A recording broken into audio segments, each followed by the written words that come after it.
How to edit robot.txt files in Wix. So here the first thing that I'm going to show you is how to access them. So click on edit site. This will load up the Wix website editor.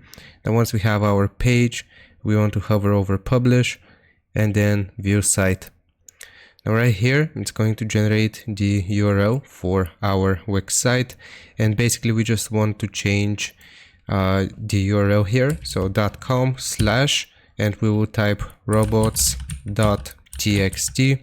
If we press enter, this is going to load up all of the robots.txt files. Now it's going to show us this. Go to SEO tools, robots.txt editor to change this. So basically just load up your main Wix page here, the dashboard, and we are going to use the search bar to search for robots.txt. And you will see robots.txt editor. Edit the file that tells search engines which pages to crawl. Once selected, it will automatically navigate us to this section in the SEO tools, and we can edit the robots.txt file here if we have connected a domain, and you can read more information underneath it. And that's how you do it. Hope this helps. Leave a like and sub. I'll see you next time.